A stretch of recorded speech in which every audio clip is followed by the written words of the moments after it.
Well, good morning. Morning. That's the second time I've done that. Good evening, friends.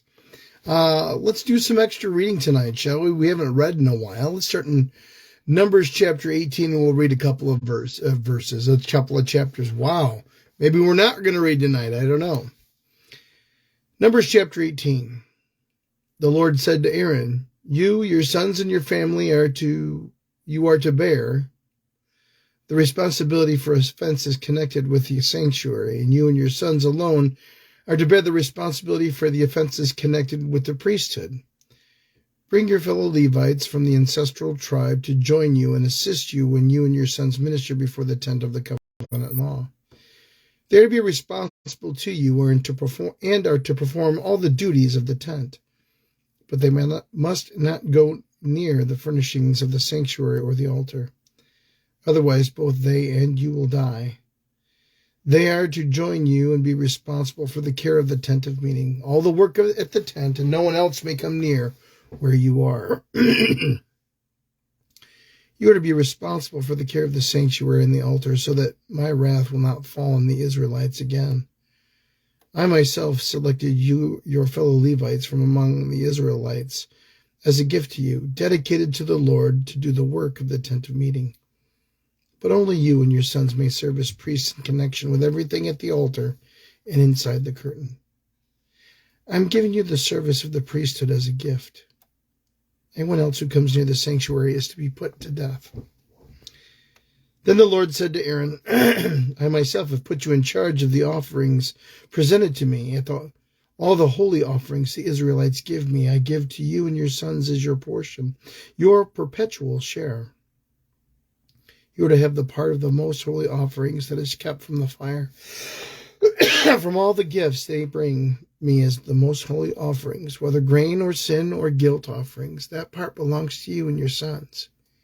Eat it as something holy, as something most holy. Every male shall eat it. You must regard it as holy. This also is yours. Whatever is set aside from the gifts of all the wave offerings of the Israelites, I give this to you and your sons and daughters as a perpetual share. Everyone in your household who is ceremonially clean may eat it. I give you all the finest olive oil and all the finest new wine and grain they give the Lord as first fruits of their harvest. All the land's first fruits that they bring to the Lord will be yours. Everyone in your household who is ceremonially clean may eat it. Everything in Israel that is devoted to the Lord is yours. The first offering of every womb, both human and animal, that is offered to the Lord is yours. But you must redeem every firstborn son and every firstborn male of unclean animals. When they are a month old, you must redeem them at the redemption price set at 5 shekels of silver, according to the sanctuary shekel, which weighs 20 gerahs. But you must not redeem the firstborn of a cow, a sheep, or a goat. They are holy. Splash their blood against the altar and burn their fat as food of offering, an aroma pleasing to the Lord. Their meat is to be yours, just as the breast of the wave offering and the right thigh are yours. Whatever is set aside from the holy offerings the Israelites present to the Lord, I give to you and your sons and daughters as your perpetual share. It is an everlasting covenant of salt before the Lord for both you and your offspring." The Lord said to Aaron, "You will have no inheritance in their land, nor will you have any share among them. I am your share and your inheritance among the Israelites. I give to all the Levites all the tithes in Israel as their inheritance in return for the work they do while serving at the tent of meeting. From now on, the Israelites must not go near the tent of meeting, or they will bear the consequences of their sin and will die. It is the Levites who are to do the work at the tent of meeting and bear the responsibility for any offenses they commit against it. This is a lasting ordinance for all the generations to come. They will receive no inheritance among the Israelites. Instead, I give to the Levites as their inheritance the tithes that the Israelites present as an offering to the Lord. That is why I said concerning them, they will have no inheritance among the Israelites." The Lord said to Moses, "Speak to the Levites and say to them, when you receive from the Israelites the tithe I give you as your inheritance, you must present 1/10 of that tithe as a Lord's offering. Your offering will be reckoned to you as grain from the threshing floor or juice from the winepress. In this way you will also present an offering to the Lord from all the tithes you receive from all the Israelites. From these tithes you must give the Lord's portion to Aaron the priest. You must present as the Lord's portion the best and holiest part of everything given to you. Say to the Levites, when you present the best part, it will be reckoned to you as the product of the threshing floor or winepress. You and your households may eat the rest of it anywhere, for it is your wages for your work at the tent of meeting. By presenting the best part of it, you will not be guilty in this matter. Then you will not defile the holy offerings of the Israelites, and you will not die. Chapter 19. The Lord said to Moses and Aaron, this is the requirement of the law that the Lord has commanded. Tell the Israelites to bring you a red heifer, one without defect or blemish, and that has never been under a yoke. Give it to Eleazar the priest. It is to be taken outside the camp and slaughtered in his presence. Then Eleazar the priest is to take some of its blood on his finger and sprinkle it 7 times toward the front of the tent of meeting. While he watches, the heifer is to be burned, its hide, flesh, blood, and intestines. The priest is to take some of the cedar wood, hyssop, and scarlet wool, and throw them into the burning heifer. After that, the priest must wash his clothes and bathe himself with water. He may then come into the camp, but he will be ceremonially unclean till evening. The man who burns it must also wash his clothes and bathe with water, and he too will be unclean till evening. A man who is clean shall gather up the ashes of the heifer and put them in a ceremonial clean place outside the camp. They are to be kept by the Israelite community for use in the water of cleansing.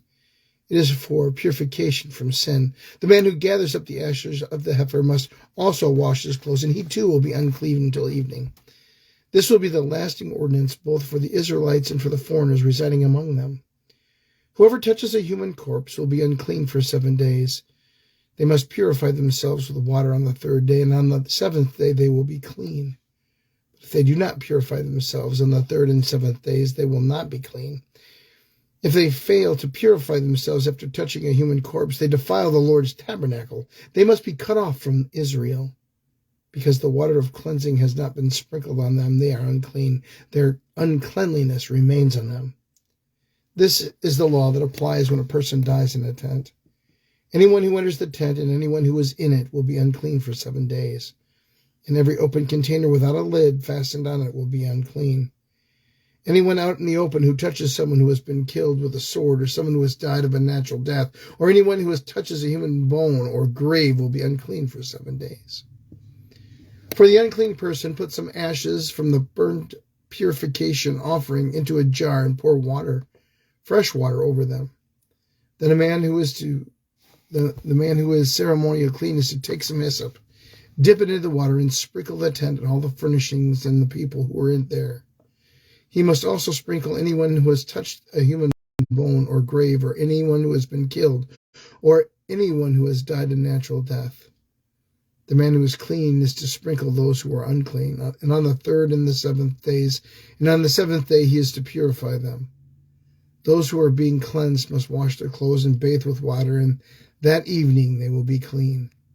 But if those who are unclean do not purify themselves, they must be cut off from the community, because they have defiled the sanctuary of the Lord. The water of cleansing has not been sprinkled on them, and they are unclean. This is a lasting ordinance for them.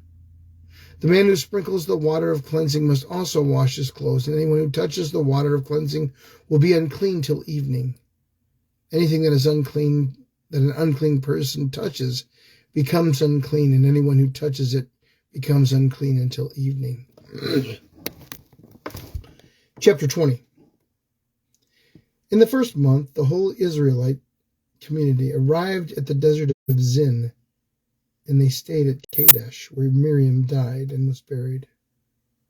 Now there was no water for the community, and the people gathered in opposition to Moses and Aaron. They quarreled with Moses and said, "If only we had died when our brothers fell dead before the Lord. Why did you bring the Lord's community into this wilderness, that we and our livestock should die here? Why did you bring us up out of Egypt to this terrible place? It has no grain or figs, grapevines, or pomegranates, and there is no water to drink."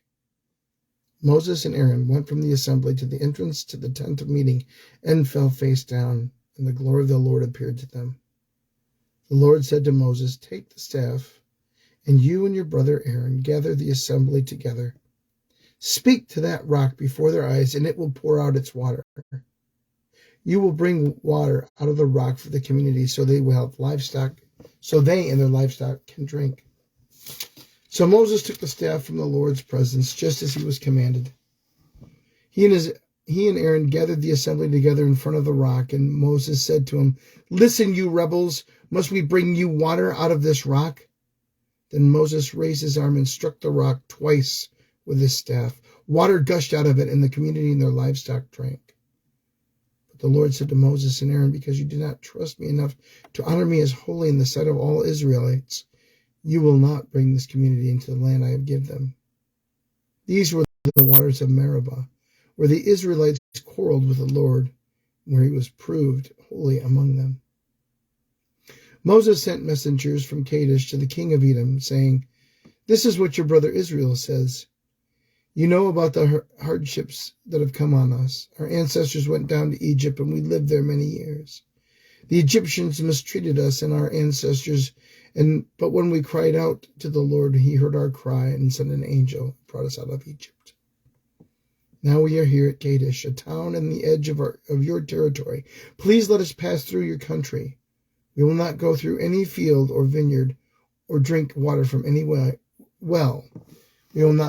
We will travel along the king's highway and not turn to the right or to the left until we have passed through your territory."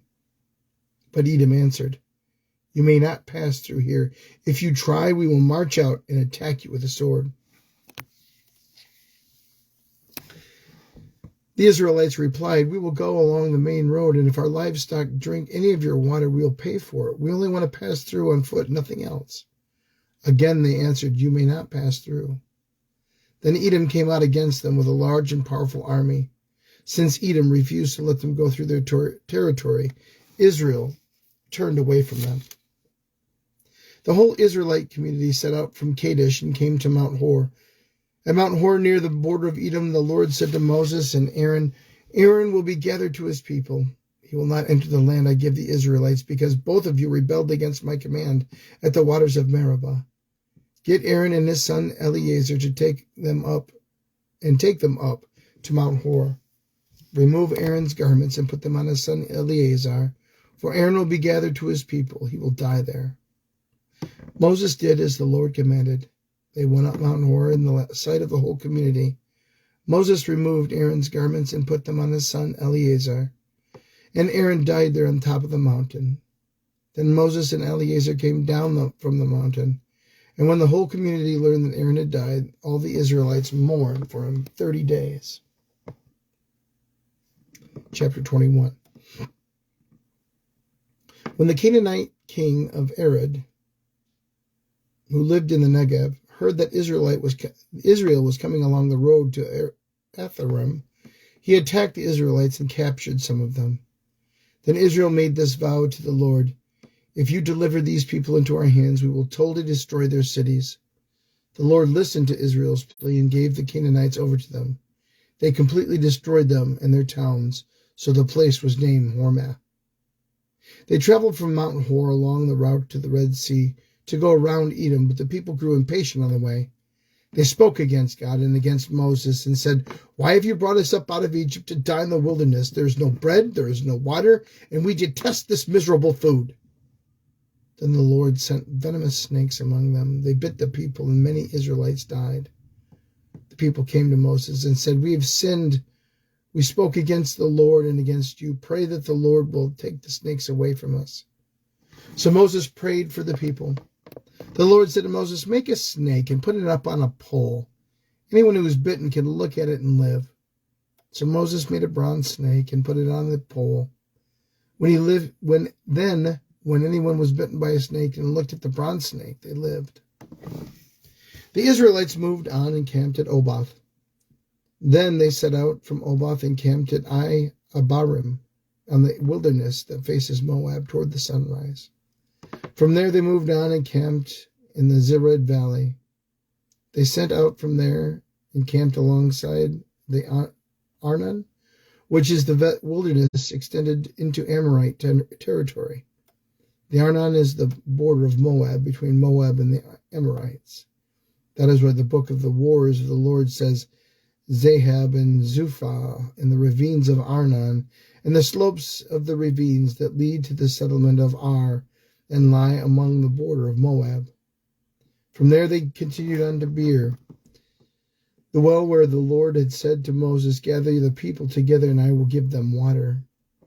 Then Israel sang this song, Spring up, O well, sing about it, about the well, and that the princes dug, and that the nobles of the people drink, and the nobles with scepters and staffs. Then they went from the wilderness of Mattanah, from Mattanah to Nahalaleel, and from Nahalaleel to Bamoth, and from Bamoth to the valley of Moab, where the top of Pisgah overlooks the wasteland. Israelites sent messengers to say to Sihon, king of the Amorites, Let us pass through your country. We will not turn aside to any field or vineyard, or drink water from any well. We will travel along the king's highway until we pass through your territory. But Sihon would not let Israel pass through his territory. He mustered his entire army and marched out from the wilderness against Israel. When he reached Jahaz, he fought with Israel. Israel, however, put him to the sword and took over his land from the Arnon to the Jabbok, but only as far as the Ammonites, because their border was fortified. Israel captured all the cities of the Amorites and occupied them, including Heshbon and all its surrounding settlements.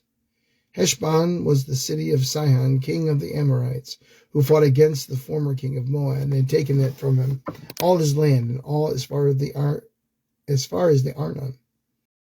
That is why poets say, Come to Heshbon and let it be rebuilt. Let Sihon's city be restored. Fire went out from Heshbon, a blaze from the city of Sihon.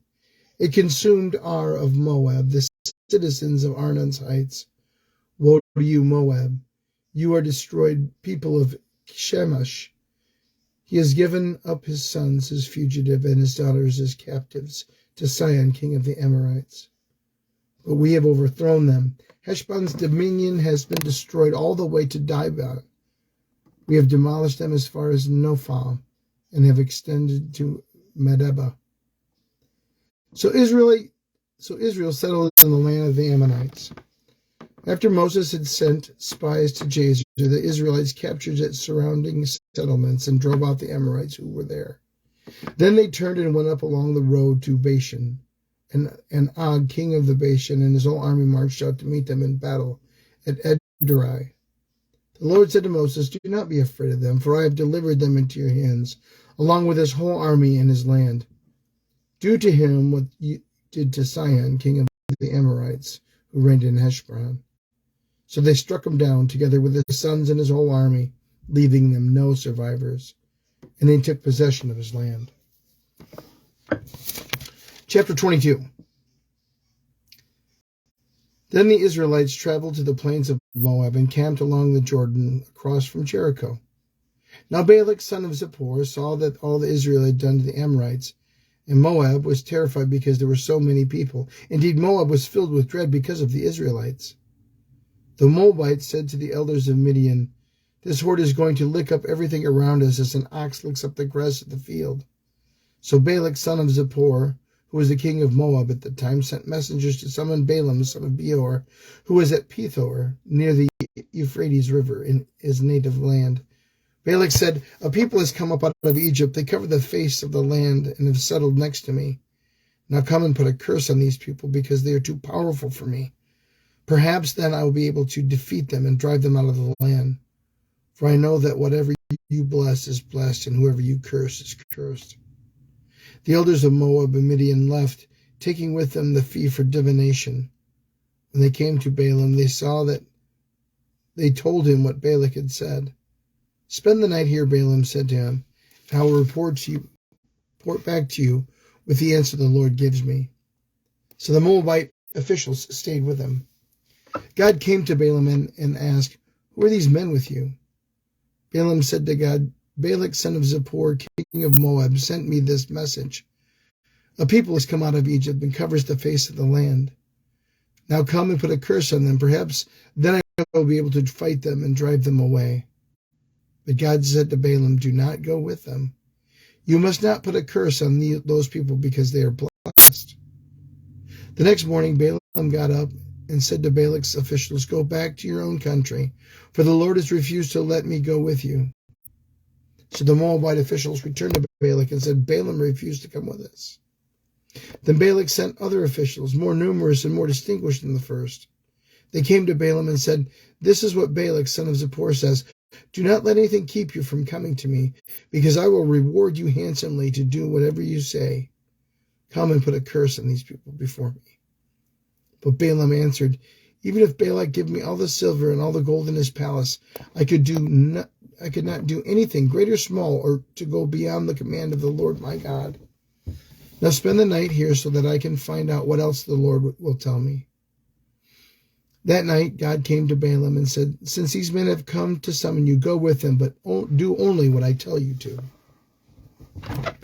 Balaam got up early in the morning, saddled his donkey, and went with the Moabite officials. But God was very angry when he went, and the angel of the Lord stood in the road to oppose him. Balaam was riding on his donkey, and 2 of his servants were with him. When the donkey saw the angel of the Lord standing in the road with a drawn sword in his hand, it turned off the road into a field. Balaam beat it to get it back onto the road. Then the angel of the Lord stood in a narrow path through the vineyards with the walls on both sides. When the donkey saw the angel of the Lord, it pressed close to the wall, crushing Balaam's foot against it. So he beat the donkey again. Then the angel of the Lord moved on ahead and stood in a narrow place where there was no room to turn either to the right or to the left. When the donkey saw the angel of the Lord, he lay down under Balaam, and he was angry and beat it with his staff. Then the Lord opened the donkey's mouth, and it said to Balaam, what have I done to make you beat me these 3 times? Balaam answered the donkey, you have made a fool of me. If only I had a sword in my hand, I would kill you right now. The donkey said to Balaam, am I not your own donkey, which you have always ridden to this day? Have I been in the habit of doing this to you? No, he said. Then the Lord opened Balaam's eyes, and he saw the angel of the Lord standing in the road with the sword drawn. So he bowed low and fell face down. The angel of the Lord asked him, why have you beaten your donkey these 3 times? I have come here to oppose you because your path is a reckless one before me.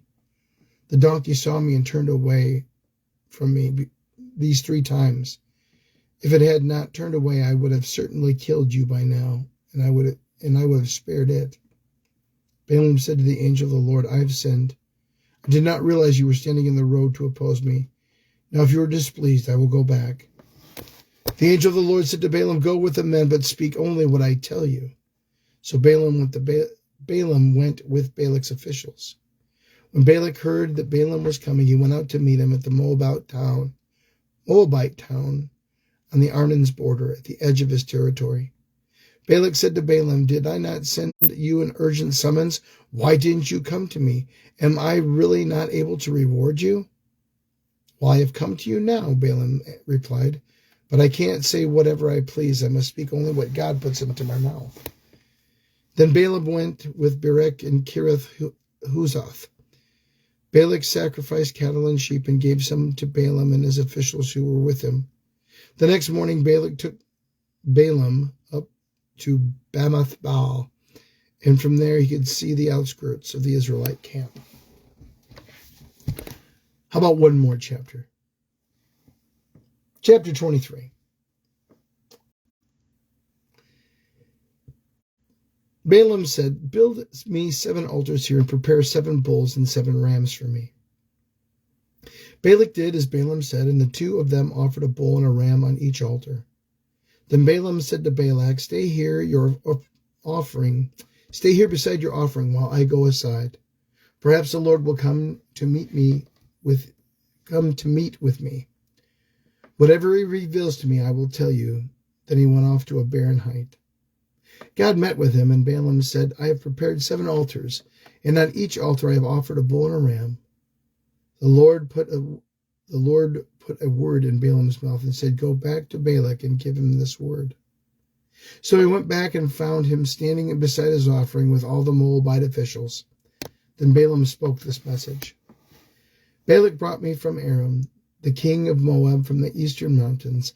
Come, he said, curse Jacob for me. Come, denounce Israel. How can I curse those whom God has not cursed? How can I denounce those whom the Lord has not denounced? From the rocky peaks I see them, from the heights I view them. I see a people who live apart and do not consider themselves one of the nations. Who can count the dust of Jacob or number even a fourth of Israel? Let me die the death of the righteous, and may my final end be like theirs. Balak said to Balaam, what have you done to me? I brought you to curse my enemies, but you have done nothing but bless them. He answered, must I not speak what the Lord puts in my mouth? Then Balak said to him, come with me to another place where you can see them. You will not see them, but only the outskirts of their camp, and from there curse them for me. So he went with him to the field of Zophim on the top of Pisgah, and there he built 7 altars and offered a bull and a ram on each. Balaam said to Balak, stay here beside your offering while I meet with him over there. The Lord met with Balaam and put this word in his mouth and said, go back to Balak and give him this word. So he went to him and found him standing beside his offering with the Moabite officials. Balak asked him, what did the Lord say? Then he spoke this message. Arise, Balak, and listen. Hear me, son of Zippor. God is not human that he should lie, not a human being that he should change his mind. Does he speak and then not act? Does he promise and not fulfill? I have received a command to bless. He is blessed, and I cannot change it. No misfortune is seen in Jacob. No misery is observed in Israel. The Lord their God is with them. The shout of the king is among them. God brought them out of Egypt. They have the strength of a wild ox. There is no divination against Jacob, no evil omens against Israel. It will now be of Jacob and of Israel. See what God has done. The people rise like a lioness. They rouse themselves like a lion that does not rest until it devours its prey and drinks the blood of its victims. Then Balak said to Balaam, neither curse them at all nor bless them at all. Balaam answered, did I not tell you I must do whatever the Lord says? Then Balak said to Balaam, come, let me take you to another place. Perhaps it will please God to let you curse them from there. And Balak took Balaam to the top of Peor, overlooking the wasteland. Balaam said, build me 7 altars there and prepare 7 bulls and 7 rams. Balak did as Balaam had said and offered a bull and a ram on each of the altar. Numbers chapters 18 through 23. The Word of God for the people of God. Thanks be to God.